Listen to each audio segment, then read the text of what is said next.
चलो अगला फाइलम है निडेरिया। ठीक है, निडेरिया इसका नाम ना, इसमें स्टिंगिंग सेल पाया जाता है, दंश कोशिका। उस दंश कोशिका के आधार पे इसका नाम रखा गया है निडेरिया। ठीक है, तो निडेरिया में जो ऑर्गेनाइजेशन पाया जाता है वो टिश्यू लेवल का ऑर्गेनाइजेशन पाया जाता है। मतलब कोशिका जो है आपस में व्यवस्थित हो जाती है और व्यवस्थित होकर क्या करती है, कोशिका का निर्माण करती है। ठीक है, तो इसमें टिश्यू लेवल का ऑर्गेनाइजेशन पाया जाता है। फिर इसमें ब्लाइंड सेक प्रेजेंट होता है। ब्लाइंड सेक का मतलब क्या बताया था मैं कि ये इसका माउथ, ठीक है, और जो खाना खाएगा वो इसी छेद से जाएगा और उसका वेस्ट प्रोडक्ट भी इसी छेद से बाहर निकलेगा। ठीक है, केवल इसमें एक ही छेद होता है, इसलिए इसको क्या बोलते हैं, ब्लाइंड सेक बोलते हैं। फिर है रेडियल सिमेट्री। रेडियल सिमेट्री का मतलब क्या होता है कि इस एनिमल को किसी भी तल से काटने पे दो बराबर भागों में विभाजित हो जाता है। चाहे तुम ऐसे काटो चाहे तुम ऐसे काटो, ठीक है, किसी भी तल से काट लो, दो बराबर भागों में विभाजित हो जाएगा। अगला है डिप्लोब्लास्टिक। डिप्लोब्लास्टिक का मतलब क्या होता है, डिप्लोब्लास्टिक मतलब दो जर्म लेयर पाए जाएंगे। ठीक है, कौन सा जर्म लेयर, एक एक्टोडर्म हो गया और दूसरा हो गया एंडोडर्म। और एक्टोडर्म एंडोडर्म के बीच में एक लेयर होगी किसकी, मीजोग्लिया की। ठीक है, तो ये जो एनिमल होता है वो क्या होता है, डिप्लोब्लास्टिक होता है।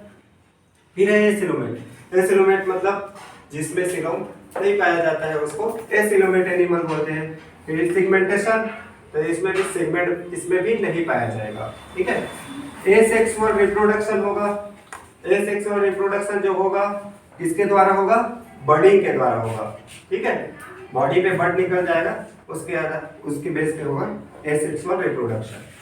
फिर है देखो इसका डायग्राम देखो, ये हाइड्रा पॉलिप का डायग्राम है। इस हाइड्रा पॉलिप के डायग्राम में सबसे इसके ऊपर वाले भाग पे क्या दिखाई देता है, एक उभार जैसी संरचना दिखाई देती है। ये इस उभार जैसी संरचना को हाइपोस्टोम बोलते हैं। और इसी हाइपोस्टोम के ऊपर क्या होता है, इसका माउथ होता है।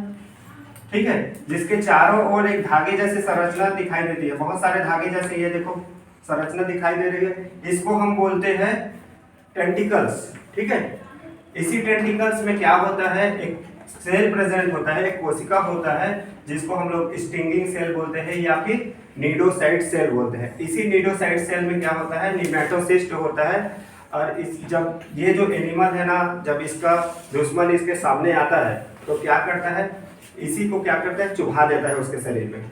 ठीक है, जिससे क्या होगा, वो बेहोश हो जाता है, जिससे ये अपनी रक्षा कर लेता है। फिर इसके जो लार्वा है, तो इसके लार्वा को हम लोग कौन सा लार्वा बोलते हैं, प्लेनुला लार्वा। ठीक है, बॉडी इसकी जो होती है दो रूपों में होती है, एक रूप होता है पॉलिप और दूसरा रूप होता है मेडूसा।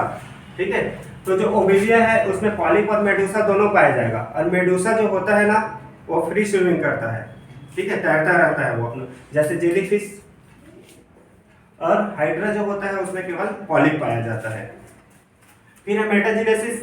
मेटाजेनेसिस क्या होता है कि इसमें इसके जो लाइफ साइकिल होता है ना, जीवन चक्र, उसमें पीढ़ी एकांतरण पाया जाता है, उसको हम क्या बोलते हैं, मेटाजेनेसिस। जनकों के बीच इसके क्या पाया जाएगा, पीढ़ी एकांतरण। फिर इसको जो क्लासिफिकेशन करते हैं तो हम लोग तीन क्लास में करते हैं। पहला है हाइड्रोजोआ। हाइड्रोजोआ के अंतर्गत आता है हाइड्रा और ओबेलिया। और साइफोजोआ, साइफोजोआ के अंतर्गत आता है ओटेजिया। नेक्स्ट है एंथोजोआ। एंथोजोआ के अंतर्गत आता है सी एनिमल। अब कुछ इसके एनिमल हैं जिसको सामान्य नाम से जाना जाता है।